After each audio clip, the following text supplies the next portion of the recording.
Right. Good morning, everyone. Welcome to this licensing subcommittee on the 13th of December. I don't know whether that's lucky or unlucky, but I'm sure it'll be lucky for some and unlucky for others, but we're where we are with the date. I would just like to ask a bit of housekeeping to start with. If anyone in the room has got mobile phones, could they please switch them off at this moment? Thank you. And could those online switch off their cameras? I've been asked to ask you to switch off your cameras in your and mute yourselves. And then when you're required to speak, you can put them back on. Are you happy with that?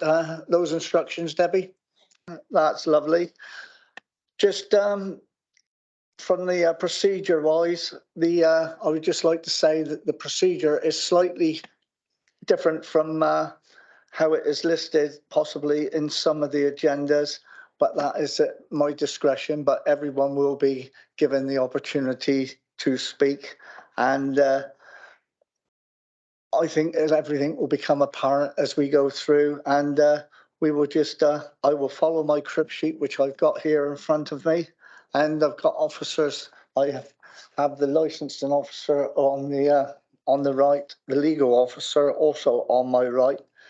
I am Councillor Tony Locke. I am not from this area, but I am familiar with the area. When I say I'm not from this area, I do not live in Shepton Mallet, but I am chairing this subcommittee today. And I would just go around the room and ask those present to introduce themselves. I'll start on my left. I will go around that way. Good morning. I'm Councillor Andy Salton. Also, I'm not from this area, but I'm very familiar with the area. So, thank you. Olivia Dennis, Licensing Officer for Somerset Council. Leslie Dolan, Legal Advisor. Today I will be providing legal advice if required to the panel when they're considering this application. Thank you. And I will say the scribe. Debbie Widows, and that's what I'm doing, taking minutes, committee officer. Yeah. We have 3 members of the public here. Would you like to introduce yourself, ladies and gentlemen? Start with ladies. I'm Jenny Churches, owner of Glastonbury Wedding and Events at Godney. Thank you. Hi, Michael Churches, farm at Godney, and also run the wedding and event business. Thank you. I'm Councillor Jim Reeves from St Cuthbert Parish Council. I represent the West Ward, and Garslade Farm is within the West Ward. Just. Yeah, thank you very much. Welcome to you all. And as I say, you'll find it's quite a relaxed affair how we try to do things here. We don't try and make anyone feel uncomfortable, and you will be given every opportunity to voice your cases as we go through. I will move swiftly on, and I will ask the officers if they think I am straying from how I should be the procedure wise on the crib sheet which I've got. Please do not be afraid to dig me in the ribs, so to speak.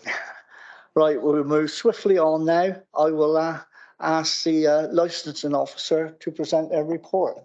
Chair, if I could interrupt you for 1 minute, you need to deal with the appointment, the formal appointment of the chair for today. Yeah. Apologies and any declarations of it. You're so right. That's what I say. It's I am used to chairing in another area where everything is laid out on a crib sheet. Everything is going round the with this amalgamation of the authorities at the moment together, and their policies. They're still getting their policies up together and their procedures. So you'll forgive me, as I say. So that's what I mean by getting a dig in the ribs. Right. As I say, there are 1 councillor online, Councillor Tony Robbins, and there's 2 councillors in the room. Our first job to do is to appoint the chair. Propose Tony Locke as chair. Do you want to second that, Tony? I'll second that, Tony. Thank you very much. There's no other nominations, so you're happy with that, Debbie? Legal happy with that? Any apologies for absence? We're all here, one online, two in the room, so there's no apologies for absence. Any declarations of interest? Have you got any declarations, councillor Robbins? No. None whatsoever. No. Councillor Saunton, and none from myself. As I say, I now come on to the procedure to be followed when considering this application. And the application is for the consideration of an application for the grant of a premise licence in respect of the Three Wishes Fairy Festival, Garslade Farm, Godney. Right, legal happy so far? That's fine, Chair. Thank you very much. Right, now I get the pleasure of introducing the licensing officer for the second time. So if you'd like to present your report, please. Thank you, councillor. So you would have received the report and all the attachments and hopefully read it. So I will just go through the report highlighting the main points. An application was submitted for the grant of a premises licence by William Gooden on the 24th of October 2023. The application is for a family-friendly event with licensable activities including the supply of alcohol, regulated entertainment and late night refreshment. The event is proposed to take place over one weekend, once a year, beginning on a Friday and ending on a Monday, and it will usually take place in August. The application is applied for a capacity of a maximum of 4,999 persons, but it is expected in the first year that the capacity will be around 1,500 persons. A copy of the application form can be found at Appendix 1, and a plan of the licensed area can be found at Appendix 2. Just for note, there are two other licensed events that take place at Garslade Farm, and they are the Godney Gathering and the Gooden Time events. Both of these premises license have been granted for a maximum capacity of 9,999 persons. So the application for the Three Wishes Fairy Festival has been submitted for the following proposed activities. Regulated entertainment to include live and recorded music outdoors, Thursday, 11 AM until 11 PM, Friday and Saturday, 9 AM until 12 midnight, Sunday, 9 AM until 11 PM. The performance of dance outdoors, Thursday to Sunday, 8 AM until 11 PM. The provision of late night refreshment, which is the serving of hot food or drink, Friday to Saturday from 11 PM until 12 midnight. And that activity does only begin at 11 PM, hence the time. Supply of alcohol on the premises only, Thursday, 11 AM until 11 PM. Friday and Saturday, 11 AM until 12 midnight, and Sunday, 11 AM until 11 PM. During the representation, agreement was reached between the applicant, Avon and Somerset Constabulary, and Somerset Council's Environmental Protection Team for additional conditions to be added to the licence should it be granted. And those conditions can be found at Appendix 3. The reason this application has been referred to the licensing subcommittee is due to two representations being received, which were relating to all four of the licensing objectives. And again, copies of those representations can be found at Appendix 4 and 5. No representations were received from any responsible authorities. I've also included in the pack a map showing the premises and surrounding area, and that can be seen at Appendix 6.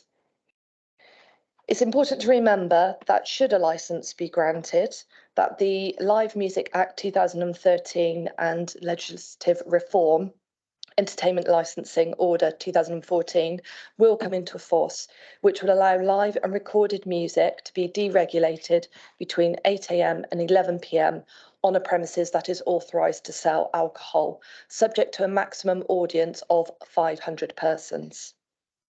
That concludes my part of the report so far, councillor. Thank you very much. Thank you.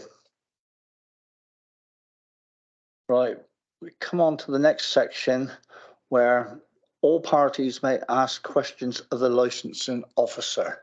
And what I would do at this moment in time is ask anybody, have they got a question they would like to ask of the licensing officer on the representations they have made previously within their correspondence. Mr. Churches? Councillor Reeves, sorry, I had to get it wrong. I'm terrible with names. You'll have to accept my apologies. Carry on, sir. Sorry, I'm slightly confused, and it's probably my fault, as to whether this is Thursday to Sunday or Thursday to Monday. Because there was some talk about Mondays as well as Sunday. Could I ask the licensing officer to clarify, please? So the application has been submitted for Thursdays for the live and recorded music to start at 11 a.m. on the Thursday, and then for it to end Sunday at 11 p.m. and then the performance of dance again Thursday to Sunday, late night refreshment Friday to Saturday, obviously that's midnight on the Saturday, and then the supply of alcohol until Sunday. So the Monday is the opening hours when people then have to be off the premises, but the licensable activities are ending on the Sunday. I think I understand Councillor Reeves is coming from.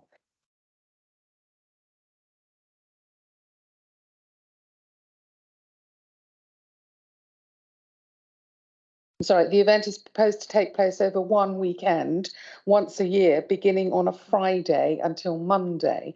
And yet in the proposed licensable activity. We just asked for those present. Can you give the page number that you were, so they can? Yeah, refer? so page 13 of the license, which is the licensing officer's report, paragraph 1, 2, 3. We see there it says the event is proposed to take place over one weekend, once a year, beginning on a Friday until Monday.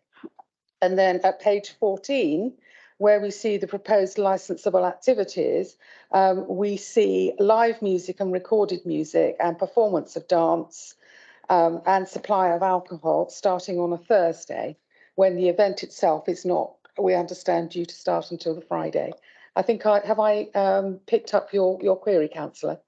Yes, I think so. I mean, my main consideration, I assume I'll get a chance to read a statement out, is the nuisance caused by the traffic in the area.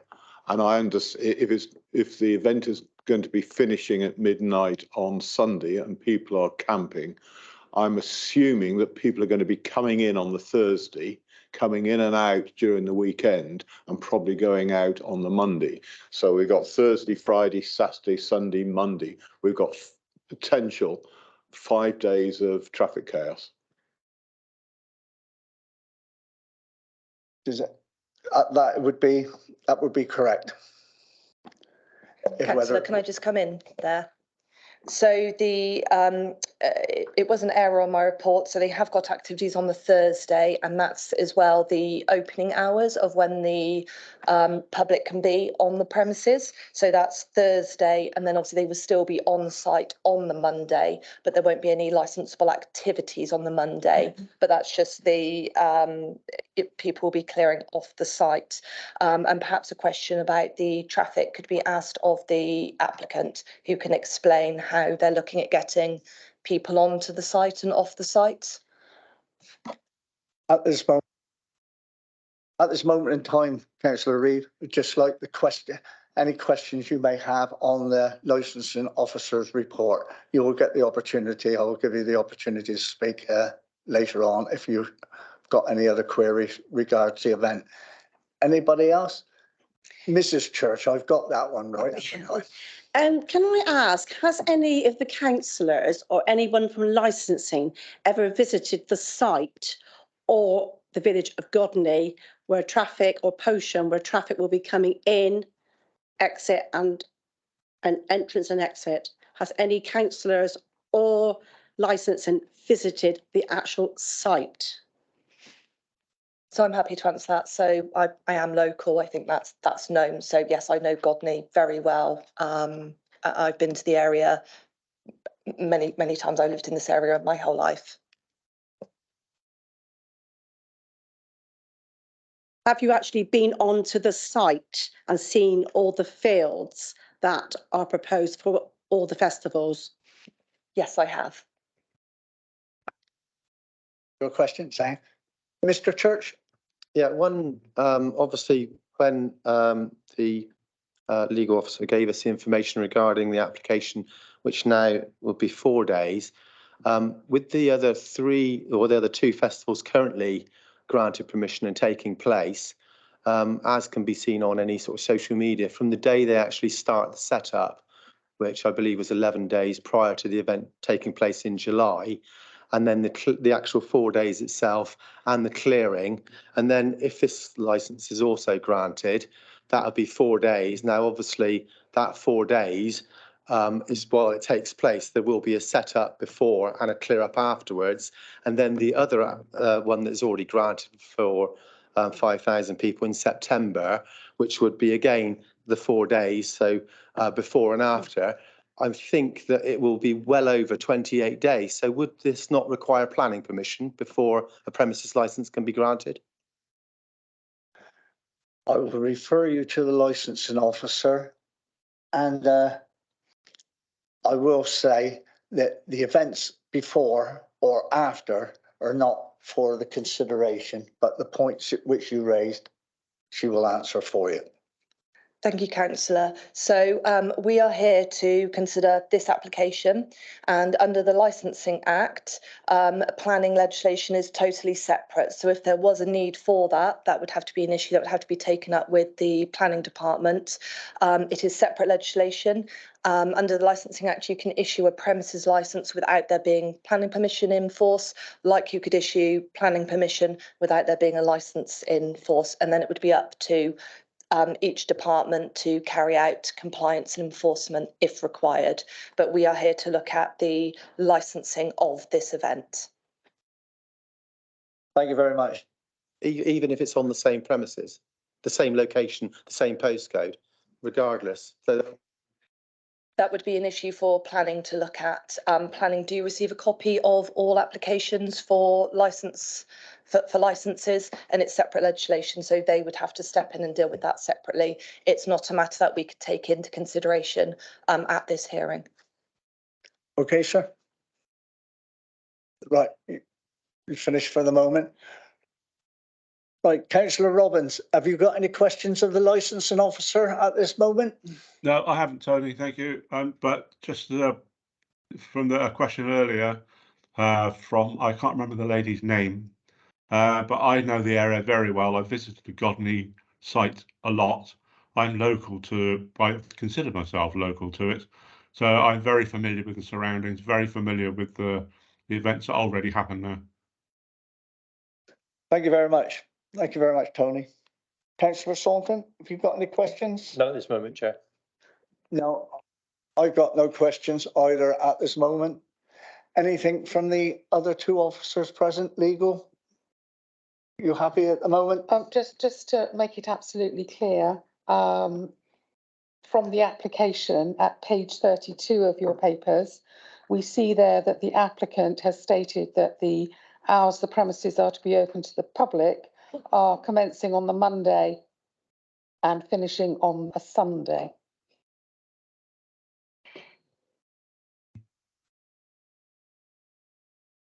So hopefully that clears up any. Which would be for site setup and site dismantle. Well, One would assume. One would assume. Yeah. Okay, lovely. Thank you. The applicant is online if you want to confirm anything. What I will do is wait for the applicant to make his, say what he wants to say with regards to the event. Then we'll take any questions at that time for the applicant, and that will, whether it incorporates that or not, will be up to those present here in the room. Okay.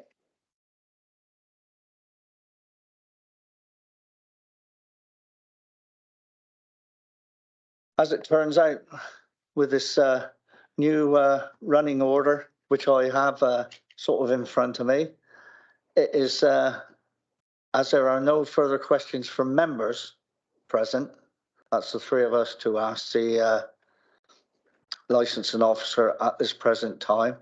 I will now invite the applicant to introduce herself and to present their case and call any witnesses they may wish to do so with regards to the applicant and the issues with the applicant, with the event. And it is the event, and I say it's the present the case on their application which has come forward, not on any other issues. Thank you. So over to you, sir. Oh, and I've been asked to ask you hello, what good morning, time everyone. is My it? name's Will. Excuse me, what, just out of interest, what time is it where you are? I believe you're in Chile at the moment. It's quite early. It's not too bad, actually, although I might get very sunshiny in a minute because I'm slightly outside. But it's about 7 o'clock in the morning, so it's perfect for me. Oh, it's half I the had day's gone. an early Yeah. night. Half the day's gone, exactly right. Sorry for that Yeah, good morning, interruption. everyone. That's all right. Good morning, everyone. Sorry, hello to the ones that I Good know, morning. and nice to meet you if I haven't already know. Yeah, just as a quick update, I don't know how much detail you want me to go into, and I hope you can hear me okay. But yeah, this is an application I've made for a small family-friendly festival. And although the application is for 4,999, that is just simply because it is more than 500 people. Just as a bit of an update as to how many adults and how many children we had on site in 2019. We had 500 adults on site in 2019, and we had 167 traders, which is a total of 884. 2022, we had a total of 1,095, and 2023, we had a total of 933. Now, the reason that the license application is from the Thursday to the Monday, with the licensable activities being the Thursday to the Sunday, is so that because of the nature of the festival, the type of the people that come, we wanted to have a slow ingress and a slow egress. So some of the early ticket holders will arrive on the Thursday, some of them will arrive on the Friday. Not everyone will come all at the same time. You know, that is the nature of this event. A lot of them will have children with them. A lot of them will leave on the Sunday and they will not camp, and some will leave on the Monday. So, you know, we're talking about, you know, 700 people, probably maximum. Though I've obviously stated that it could be more than that. It will mean that those people will arrive over 2 days and they will leave over 2 days, a lot of them. So there will not be a massive surge similar to the Godney Gathering, where we have, you know, the music's the main act starting. We get a really large surge of people all arriving at the same time.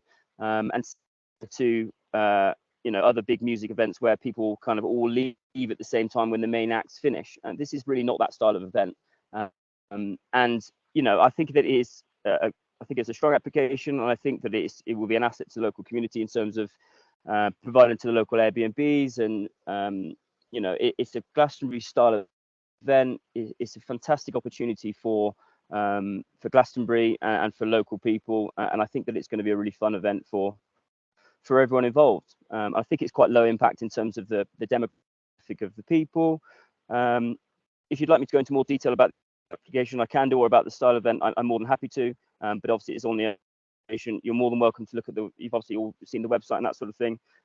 If there's any specific questions, I'm happy to answer them. Thank you very much. Excuse me. Excuse me.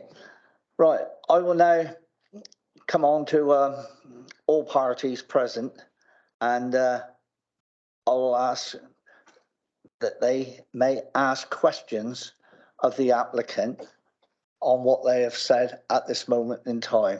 You will get an opportunity to maybe present further your case for any concerns you've got, but if you want to incorporate it now, I will be flexible while the applicant is answering you, so that you can each do it in turn. And I will, if you like, start with the order which we went last time and ask Councillor Reid. Have you any questions that you would like to ask of the applicant, sir? My main concern is the traffic management, and I understand what you say. There's going to be slow ingress and egress. Can you see a need to impose a one-way system, as has been imposed for the Godney Gathering and I believe the Gooden Time?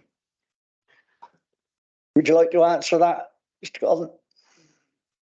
Yeah, no, more than happy to, Tony. Thank you. At the moment, we do not have a one-way system for Gooden Time. There has never been a need to. This year we had 580 people there, and we've not had that request from anyone as part of the license. So that is, we don't have a one-way system for Gooden Time, and we have absolutely no need to have one.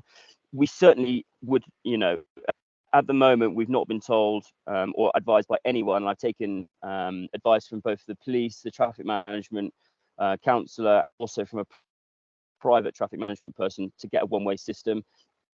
There just simply is not the need. You know, we're talking about 300 cars over the space of a couple of days on the ingress, and the same on the egress. You know, I'm very aware that, you know, that sort of thing, and certainly a one-way system is a cause of much distress for the local population, and it really doesn't suit the style of the event. You know, we're just simply not going to have enough traffic to warrant a one-way system as part of the license, and certainly not in the next couple of years. There's just no need for it. Thank you very much for that answer. Councillor Reeve, any more questions you'd like to ask of the applicant? No, I'm fine. I'd still like the opportunity at a later stage to make a statement. Thank you very much.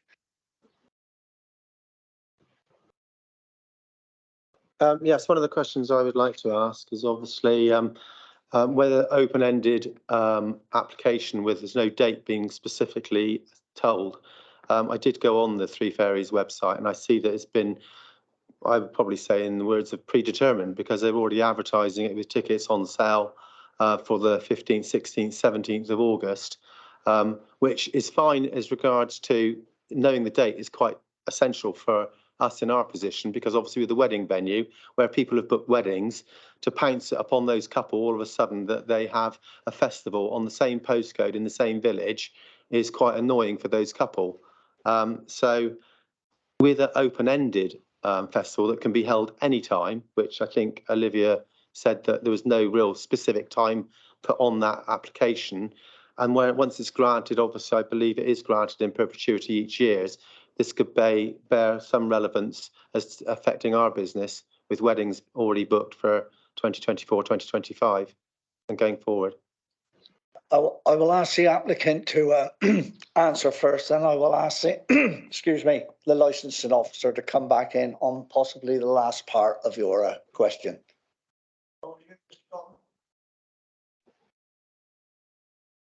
Yeah, I mean, the reason that the date is sorry, go on, Tony. No, carry on with your answer. The reason that the date is unspecified is just simply because of the calendar year. Typically, it will be that weekend, but I didn't want to specify specific dates due to the fact that the year changes. If I specify the 4th, 15th, and 16th, the next following year, I won't be able to do it on the 13th, the 14th, and the 15th, for example. It is our assumption that we will be able to run it at approximately the middle of August each year, because that simply suits the way that the festival is run, and it suits the rest of our calendar. It means we've got quite a spaced out system involved. We cannot obviously have it too late in August due to the setup of Gooden Time, etc., and we cannot have it too early in August because of the takedown of Godney Gathering. So the date, although not a specific date, will be pretty similar each year, but I can't specify that due to the calendar year and the changes that it involves. Thank you for that. Does the licensing officer wish to just answer the one little? Yes, so with a premises license, if on the application he specified a date, the 12th and the 13th of August, as he was just saying, that the following year, the 12th and the 13th wouldn't possibly be a Friday and a Saturday, you know, it'd be a Sunday and a Monday. Also with events like this, and we've had discussions prior to the report coming out, there will be a condition on the licence that will only allow them to have this event once a year. for those for 4 days, and they can only do that once a year. We have several licenses that are applied for in that manner, where they can only happen once, but the date is movable. So, for instance, if there was an incident in August, weather related or traffic or an incident somewhere that meant they couldn't hold that event, they could move it without having to apply for a new license. So it just removes red tape and paperwork, really, but they will be conditioned that they can only hold that event once in the year. Thank you very much. Does that answer your question, sir? Yeah, I appreciate the fact that it's fixed dates, but obviously I was going on the assumption that it would be perhaps the 3rd August, the 3rd weekend in August, similar to Godney Gathering. It's always the 3rd weekend in July. But as I say, I think the applicant and the licensing officer has probably explained. They can explain at this moment in time if they. Do you want to add some more, Olivia? Yes, if I could just drop in. So, for instance, the Godney Gathering, the time limit is 1 Friday and 1 Saturday in July only. So, okay, that does tie them down to just July, but it's 1 Friday and 1 Saturday in July only. So this licence would have a similar condition attached to it. Thank you very much for that. Have you any more questions, sir? No, obviously with weddings though, they are booked years in advance, so that doesn't help our situation. Not knowing one weekend during the year, somebody unfortunately is going to have a festival on the day of their wedding. Thank you very much. I won't ask officers if they've any questions on what the applicant has said, because they've had the opportunity with pre-application discussions with the officer, and which will come onto, which will be probably highlighted further on with the EMP, the event management plan. But have members of the panel any questions they would like to ask? Tony, have you got any questions that you would like to ask Councillor Robbins? Not at this point, Chair. Thank you. Thank you very much. Councillor Saunton? Yes. Yes, but a question from Mr. Godden, really. When we're looking in the papers and we're looking at the page 33, the prevention of crime and disorder, I'd just like to know a couple of things, really. Is the event totally ticketed, so ticketed in advance, or can people buy a ticket on the day? The next part I really want to sort of know about is that everybody should be in possession of a valid ticket, and then it says that they will have that ticket taken away in exchange for a barcoded wristband, and then they will be monitored using a ticketing application. Could you give me a bit more information on this ticketing application, please, and how these numbers are going to be monitored on site? Hi, yeah, I can jump in there if that's helpful. I'm sorry, I'm not sure what you were looking at, but I can explain our ticketing system quite simply. We use an individually barcoded ticket, which can be purchased online. So everyone who's coming to site, including traders, will all get a ticket. Will all get a barcoded ticket. This will then be exchanged at the gate for a wristband, for a non-removable wristband. The wristbands themselves do not have barcodes on them, but each person will get a non-removable wristband. And this will ensure we can keep the correct amount of people on there. When we scan their tickets on the gate, we use an application, and this will then record how many people we've got on site in comparison to how many tickets we've sold. And it's quite a good system. It also means we can tell how many traders we've got on site, and the breakdown of children, for example. Children will get a ticket, and they will also get a children's wristband, and all those tickets are barcoded. In regards to the tickets on the gate, yes, we will be able to sell tickets on the gate, but this will be advertised in advance. If we're going to get to our maximum number of people in terms of our security that we can have, we will just advertise the festival as sold out, similar to other events. And this can be done on our social media and on our website. All tickets that are sold on the gate will be done via the website. So the ticketing platform will ensure that we can now sell tickets on the gate if we need to, and then they will go through the same system. So they will have a barcoded ticket. This will then be scanned in exchange for an individual wristband on the gate, to make sure we can tell how many people are on site at exactly any one time. And we keep those records afterwards, obviously, or if we do get any licensing officers come to site, we can tell exactly how many people are within the premises. Okay, thank you very Does that much. answer your question? Yes, it does. Thank you. Any more questions? Chair, I have a question. I'm sorry, Really? it goes back to when this festival is going to take place. Mr. Gooden has said that the application is for Thursday to Monday. And yet when we look at his application, if we look at page,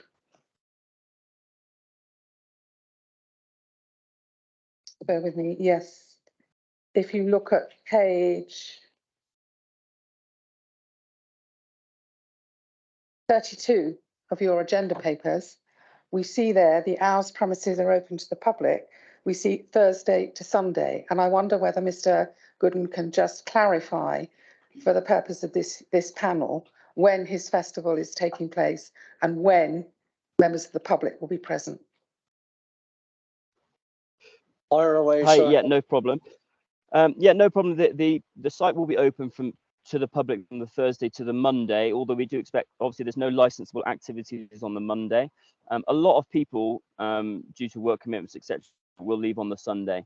And it was advised to me that I should extend that opening hours until the Monday. So I'm not sure what's been written there, but most people will leave on the Sunday. But the festival itself, in terms of the site and when we have members of the public on site, will be until the Monday. Does that answer your question? Yes. The licensing officer wishes to address you. It's just a point to clarify. So the licensable area, which can be seen in Appendix 2, the plan, the red area. So patrons will be off of that area, which is the licensable area, Sunday at midnight. And as you can see, the camping isn't within the licensable area. So people will still be in the area, but they won't be on the licensed site after midnight on Sunday. But that doesn't mean that they've totally left Godney, if that's just to make things clearer. So the red area is the licensable area, which after midnight on Sunday, the activities have stopped. People will be off because they will be back in their camping, which isn't a licensable area, but they would still be within Godney and the farm area. Yeah, it's basically, any helpers would still be there who've got the, with the clearing up and dismantling, they will still be on site, but the licensable activities will have ceased. That's basically what you're saying, correct? Yes, so any patrons will be off the red licensed area. That's correct. Thank you. Yes, I agree.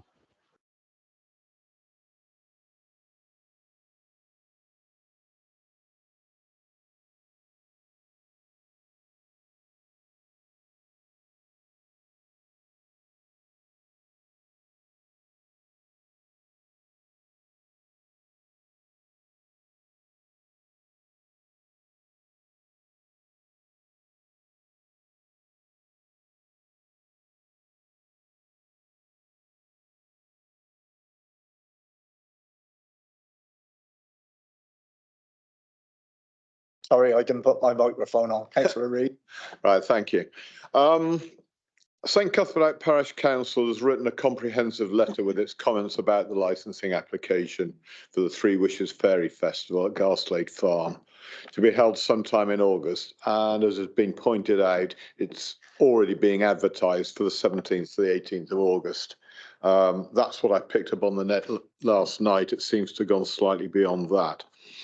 Comments from residents of Polsham and the adjoining Godney and Wookey Parish Councils areas are that they appreciate that the festival might bring tourism into the area. However, the main complaint from the local residents comes under the category of public nuisance, in that for the third time in a short period over the summer, there is the prospect of the imposition of an elongated one-way traffic management system due to festival traffic. This could result in 4 days of disruption to their working, business and social lives. Residents should be able to access their own homes without a lengthy detour. The system would appear to be that a licence is granted before traffic requirements are considered. In this case, that's putting the cart before the horse. A comment from a resident is that it seems strange that the roads leading to the site don't have to be inspected and risk assessed before the granting of a licence. Some of the potholes along the side of Polsham Lane are like dropping off a cliff, and this cannot be known by motorists when they're full of muddy rainwater as they are now. It's St Cuthbert Parish Council's position that no licence should be granted until the traffic management is discussed and agreed. It's strongly suggested that rather than imposing a rigid one-way system on the local roads, the traffic management should be controlled at the entrance to and the exit from the site. For example, festival traffic could only enter, say, from Polsham and exit only in the direction of, say, Bleedney. Sufficient barriers should be erected at the festival entrance to make it impossible for festival traffic to go against such a control system. It's further suggested that such a traffic scheme be imposed on the Godney Gathering and Gooden Time. Our main concern is the effect it has on the locals, people being able to get in and out of the local residences and business, milk tankers getting in and out, people having to do a 6 or 7 mile detour rather than going 200 yards against the flow to get into their own houses. Thank you. Thank you for that. Before I Sorry, answer, Chair, can I just interrupt and ask the people online to switch off their cameras because we've got a whole lot of cameras on now. Councillor Robbins must leave his on, that's all, because he's part of the. If Will could switch his camera off, thank you. is that okay? You're okay now. Before I ask the licensing officer to come in, I would like to just point out that the event management plan, as you've made a statement of putting the cart before the horse, this is for an application premise license to an application to have the event there. I would like to stress, as it's stated in one of the responses of the objectors, that it's predetermined. This event is not predetermined. If it gets its license, it would be on the premise that the event management plan, which has to be submitted 18 weeks before the event, is of satisfaction, and that would include everything. And I will be corrected by the licensing officer, would include all the transport and everything else from the police, safety issues and everything to do that. And if that event management plan is not done to the satisfaction of the authorities, and one is 18 weeks before and the other one to do with noise is 12 weeks before with the environmental officer, any license which may be issued would be revoked. So that, I think, have I summed up that little bit sort of correctly? Yes, you have, councillor. So one of the conditions that may be attached should the licence be granted is, like you've said, the 18 weeks prior to the event. Details of the event profile, entertainment, management structure systems, community management, incident procedures, traffic management plans. But as the applicant's already stated, he's had the discussion with the traffic people who have said they don't need to implement any one-way systems or diversions for this event. We can't take local and national infrastructure into consideration for a licence. So the roads are there and the state of the roads are there. That's what they are like. That is national infrastructure. That is not something we can take into consideration under the Licensing Act. Thank you very much. I hope that's clarified some of the things. Probably not what you wanted to hear, Councillor Reeve, but that's that's the responses which we've got, and we have legislation and procedures which we have to follow, and that's how we are at this moment. Have you anything else you want to say without going over the same ground twice? Not You'll excuse the only comment I've got is that this, as far as I'm aware, is the only meeting at which we can be guaranteed to make our comments. All the negotiation with the police and everybody else, that isn't an open meeting at which the locals can be represented and their views given. So as far as traffic is concerned, is there going to be a meeting to discuss the traffic? I suspect not. This will be, you know, the bureaucracy running. It is not part of the democratic system. Okay, I can come Lily? back on that. So when an application for a premises licence is submitted, it goes out to all the responsible authorities. And as I stated in my report, nobody come back with any representations or objections with regards to the application. Now, for some events, if they are over the capacity of what's being applied for here, they are asked to come to a safety advisory group where you would have others there who may comment on traffic. However, with this application, there was no requirement for them to attend a safety advisory group. The application has gone out to people like the police, so they would look at it with their crime and disorder hats on. Environmental Protection have looked at it with regards to noise nuisance, and Public Safety have looked at it with regards to crowd safety, toilets, hand washing facilities and things like that. So they were not asked to attend a safety advisory group just because the capacity for this event is low. Thank you for that. Right. Chair, if I could add to that, at Appendix 3, starting on page 47 of your papers, you will see set out there the conditions that have been agreed by the applicant, the police, and the Environmental Protection team. We see there on page 47, at subparagraph H, details of major incident procedures, the traffic management plan, and any temporary demountable structures. That is a matter that is to be included in the event safety management plan, which is the plan you were referring to, Chair, which needs to be agreed with those people prior to the event taking place. If that plan is not agreed, then the event doesn't take place. That is correct. That's what I was alluding to, without saying that it's definitely going to be cancelled, but the licence would be revoked. All the conditions have to be met and demonstrated that that measures are put in place to meet all these concerns and everything there. And if they aren't, the event will not go ahead. So that is all we can say on it at this moment in time. So it's not a predetermined application. It's like if anyone was having an event, they need to have advance notice that they can put that event on subject to certain conditions being met.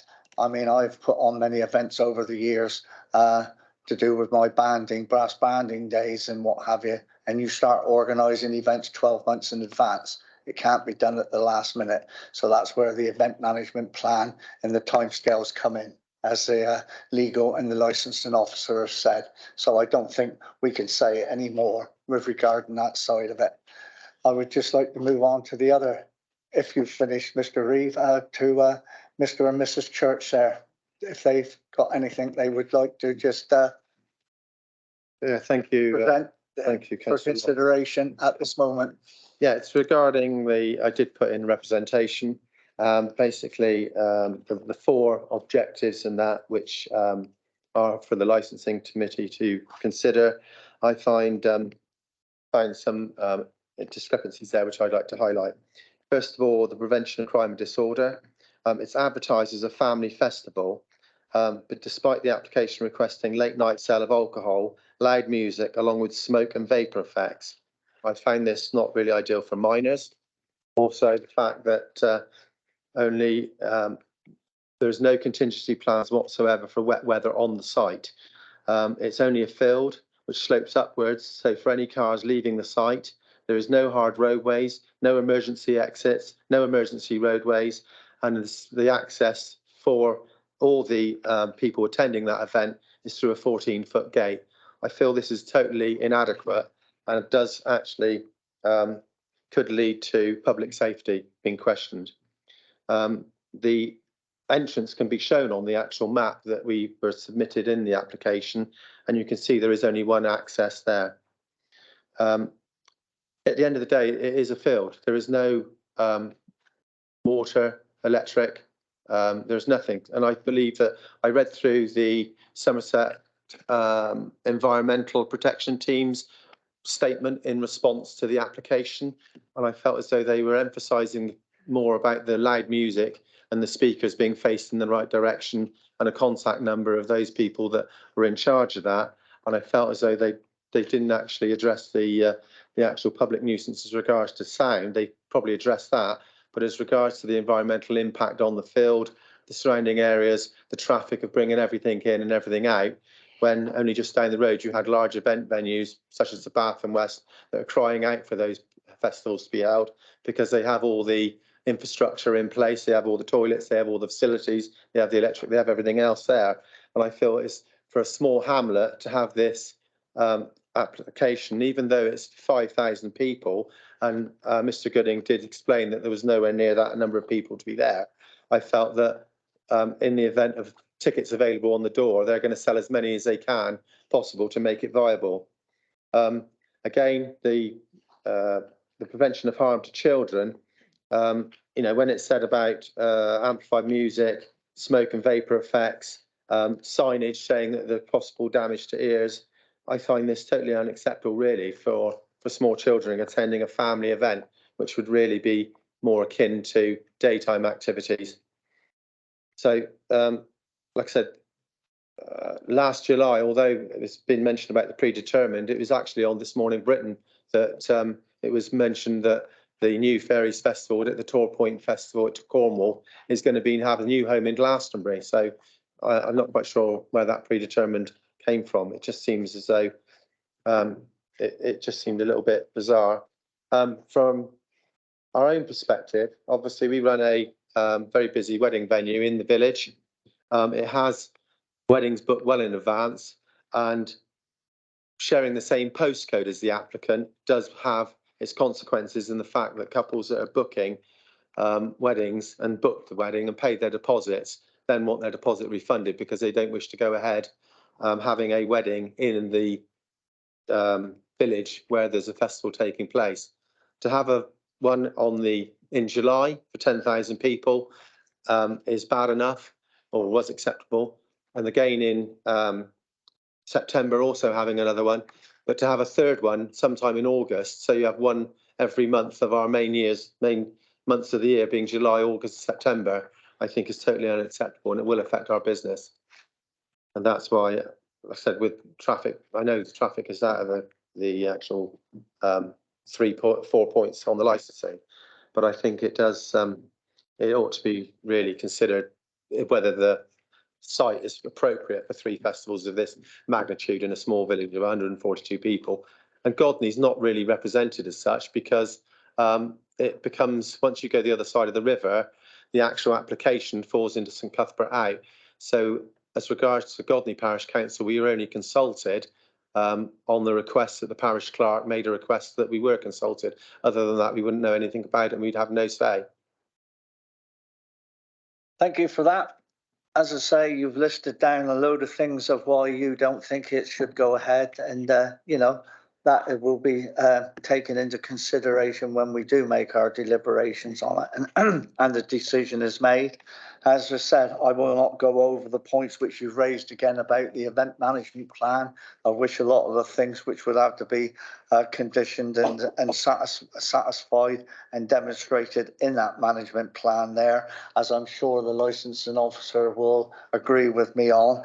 As I said, I cannot say any more at this time that that is the situation with the licensing aspect and side of it, that even if a license was agreed, that they would have to show the measures they have in place and that the licensing plan does demonstrate all the things which they are going to put into place to try to do all the things which are listed there. Regards to consultation, that I cannot answer at this moment, but I know that the licensing officer will, and I'm sure they have followed the legislation. And it's the same, you know, if it's like a lot of things in a lot of areas, unfortunately, a lot of people don't bother to respond because they think someone else is going to do it for them. It may not be the case in your area, I don't know, but I will let her answer that question to make sure that adequate notification was given. Olivia? Thank you, councillor. So under the Act, we don't have to consult with parish councils, but what we've done here at Somerset Council is we will notify parish councils by way of sending them a copy of the public site notice that the applicant completes.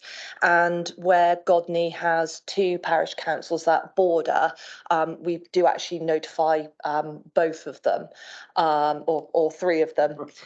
So there was also a public notice that is put on display, which was checked and was on display, and it also goes into the local newspaper.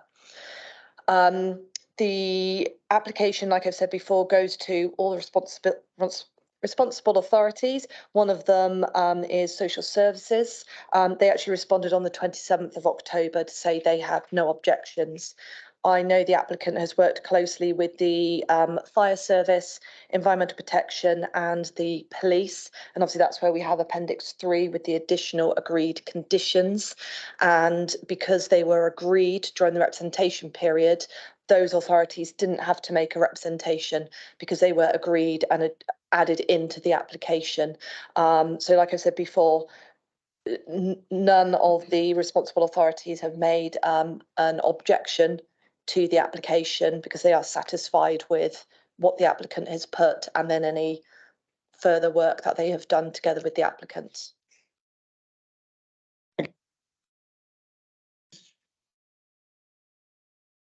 Just able to ask a question. Sorry. Am I just able to ask a question? Is that okay? Yeah.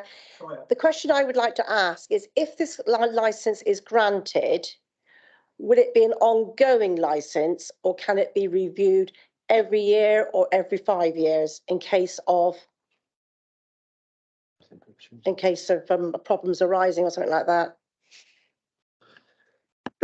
I would defer to the licensing officer. I know what my response would be on that, but I mean, it's her department, so I will let her answer. Thank you. I'll try not to steal your thunder then. So under the Licensing Act, when a licence is issued, any licence can be called for review. So as other person, a resident who lives in the area, you could actually call for a review of that licence at any point. So let's just say the event happens next year and there are issues. You can complete your application to review, evidencing why you feel it should be reviewed, detailing if you feel there should be additional conditions or changes made to the activities, the hours, the days, or calling for the license to be totally revoked. Now, you can do that as other persons, as businesses, and also a responsible authority can call a review.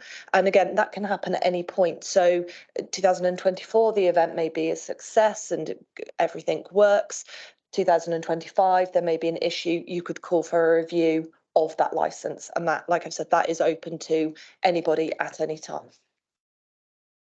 Far more eloquently put than I could have done for your answer, but you see, you know, there are measures in place where you can and procedures in place as the officer has just laid out. Okay. I will now just ask from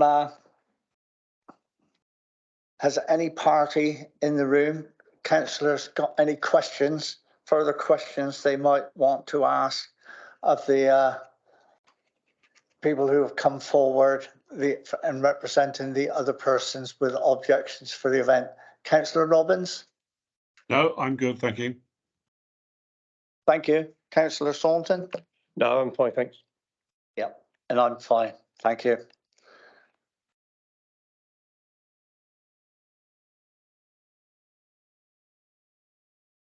Right. I've got my next item on there is that other persons, which are your good selves there, are invited. I would suggest maybe one of you, if you're all of one voice, would just like to briefly just sum up your whatever you would like to, whether it's the councillor who may be representing the parish or you may be representing. Now is your opportunity to do that if you would like to. You don't have to.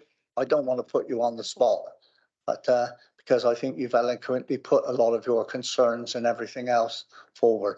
I would just probably like to sort of, in summary, say that for a small village with country lanes in and out of the village, likewise Polsham, which is basically much of a hamlet nearly, probably similar to that of Godney, I think it would be totally unacceptable to have a potentially, I know the numbers are low at the moment on the amount of people that's coming to those festivals. And in here, say, listening to what William Gooding said regarding the Good Fest this year, the fact that there was a yellow weather warning in the week preceding it had probably some detrimental effect to the numbers that did attend. So that's why the numbers were lower. But I think in any business or any festival, they're going to try and sell as many tickets as they possibly can to make it viable, whoever the organisers are. And I think potentially with 10,000 people coming in July, another 5,000 people coming in September, and now the possibility of another 5,000 people coming to that same premises, I think it's putting an extreme burden on local residents, and it's unnecessary when there's lots of other venues that could easily cope with that and have far better infrastructure than putting the burden on our roads and our village and affecting local businesses and local residents. So I would ask the licensing committee to bear some reflection on the residents in that village and the businesses within the village on granting this third licence on the same premises with the same postcode. Thank you very much, sir. Thank you. Thank you. Now just remains, I take it the applicant is still online, Mr. Gooden. Would you just like to sum up, if you wish? Yeah, thank you, Tony. Thank you to everyone. Thank you, Michael and Jenny, and thank you for saying your pieces. It's really appreciated, and I do definitely take your concerns on board and appreciate your feedback. Yeah, I would say that, you know, obviously it is to make any festival and make any event viable. We'd like to sell a lot of tickets, but I would just reiterate that the size of the event and the style of the event is really low impact. It's a slow ingress and a slow egress. The type of the people and the demographic of the people for the Three Wishes Fairy Festival, it's very family friendly. They're a fantastic group of people. The size of the event is never going to get massive due to that style of event. You know, there are a lot of fairies and a lot of mermaids in Glastonbury, but there aren't 10,000.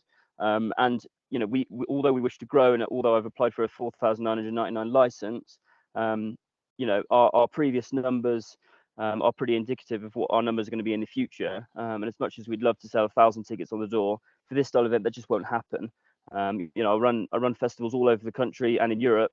And although we tend to sell 2% of tickets on the door, most people don't come to a festival and spend £300 or whatever they're going to spend, and they don't buy a ticket on the door for a spend like that. If we were running a music and tickets were £5 on the door, we would expect to sell a lot more tickets on the door. But for this style of event, our numbers and our what we can predict for the numbers to be are much more accurate. And that's what I would just reiterate.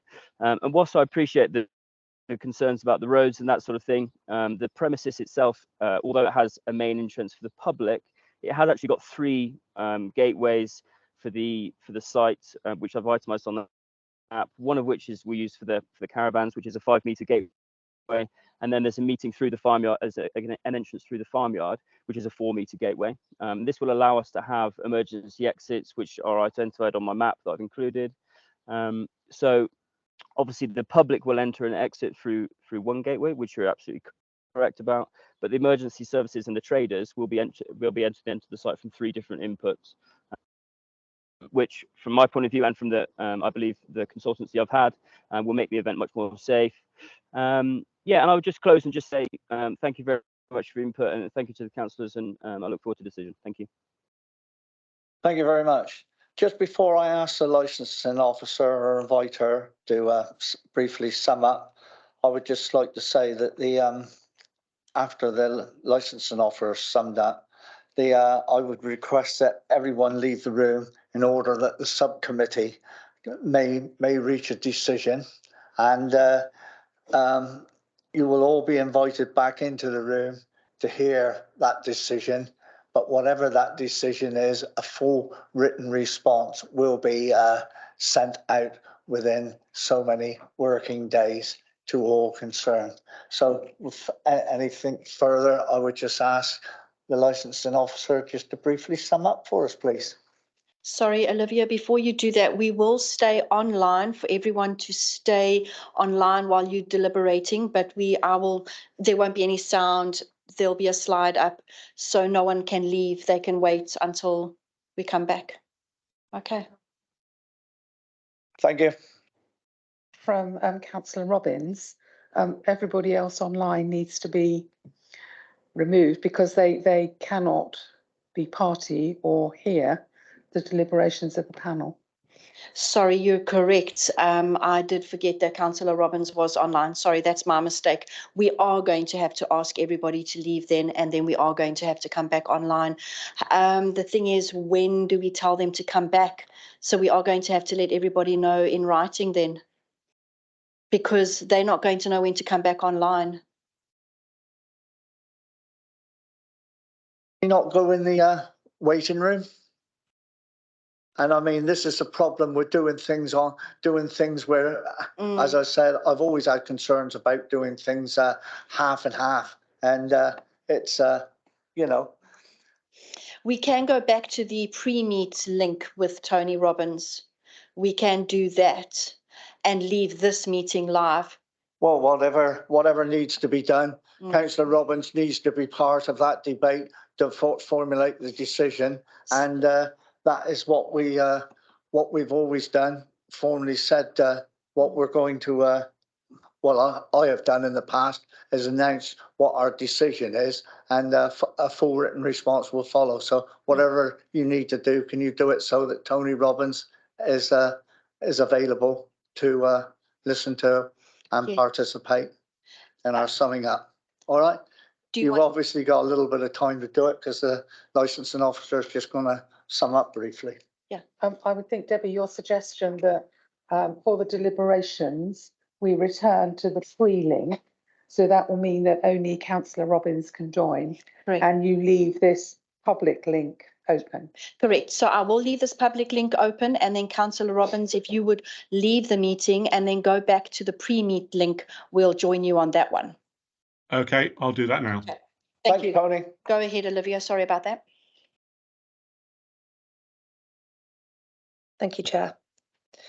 The Licensing Subcommittee must consider this application for the Three Wishes Ferry Festival on its own merits and from the information contained within the application, the report, and what they've heard today. Members are reminded that it's the duty of the licensing authority to take steps necessary to promote the licensing objectives in the interest of the wider community. The licensing objectives are prevention of crime and disorder, public safety, prevention of public nuisance, and protection of children from harm. In its decision-making process, the Licensing Subcommittee must have regard to the Licensing Act 2003 and subsequent amendments, the statutory guidance issued under Section 182 of the Licensing Act, and Somerset Council's Statement of Licensing Policy. Please remember that no representations were received from any responsible authorities, and that the applicant has worked with the Environmental Protection Team and the police and the fire service to agree additional conditions to be added should the licence be issued. The options available to the committee are as follows: to grant the application with no modifications and only attach conditions as required by the Act.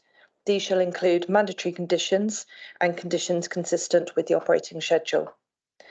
Grant the application, modify to such an extent that the licensing authority considers appropriate for the promotion of the licensing objectives, or to refuse the application, giving reasons for its decision. Should the committee be mindful to attach further conditions to the licence, they must only do so if they are appropriate, necessary and proportionate, precise, clear and unambiguous, practical, realistic and enforceable, non-duplicative of existing statutory requirements or offences, modern and fit for purpose, and also consideration must be given to the number of conditions that are being attached. The licensing authority recognises that most licence holders seek to follow the law, and they understand that enforcement action may happen should they not. There is a right of appeal.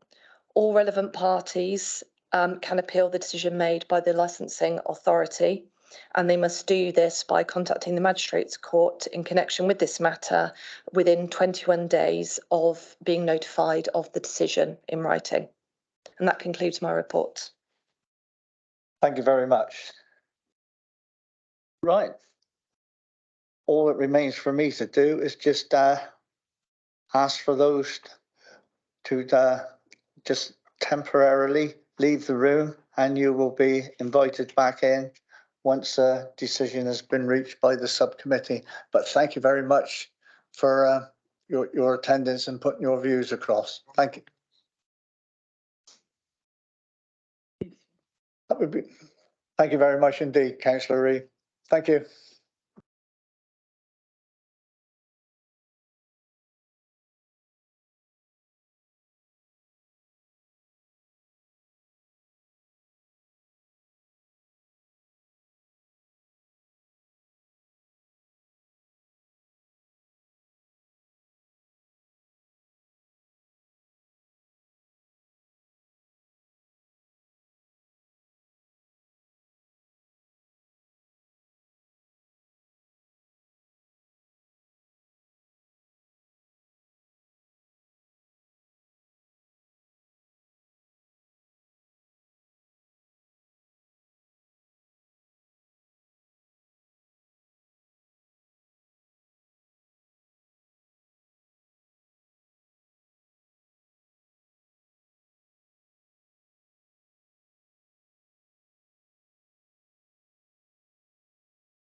Good day, everyone. This is Debbie, the Democratic Services Officer, and we are back live. I think the chair is going to have a word. Oh, I need to go and fetch the licensing officer. I see she's not there.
Right, if I could just reconvene the meeting. Ladies and gentlemen, as you know, we've been left in here to discuss the application before us. And the committee has agreed to grant a license for an event on a weekend in August, subject to a satisfactory EMP plan being agreed with the relevant responsible authorities. A full written response will be sent out to all concerned within the next 7 working days, within the next week. Thank you very much for your time Chair, and attendance. Chair, can I say, there is a statutory timetable for us to get the written decision out to any relevant parties, including yourselves, and that is 5 working days. So you will receive a written notice of the decision. It will obviously be fuller than the oral decision, but it will set out the reasons why, and you will receive that in 5 working days. And it will also set out that you have a statutory right of appeal against the decision, and that appeal lies to the Magistrates Court in Yeovil, I beg your pardon, in Taunton. You have to lodge your appeal within 21 days, but the decision notice will set all that out for you.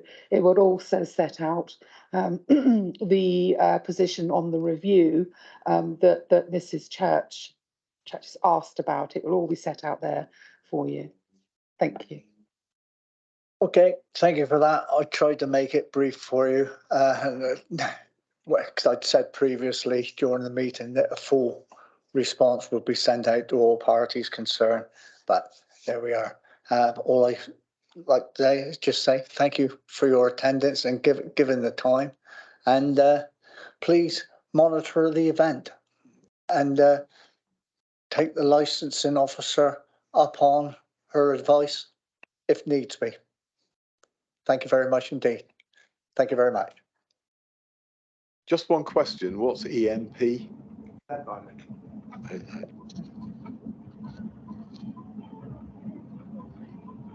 Thank you everyone for your time. Thank you, Tony. Thank you, Tony. Have a Thank good you, Chair. weekend. See ya.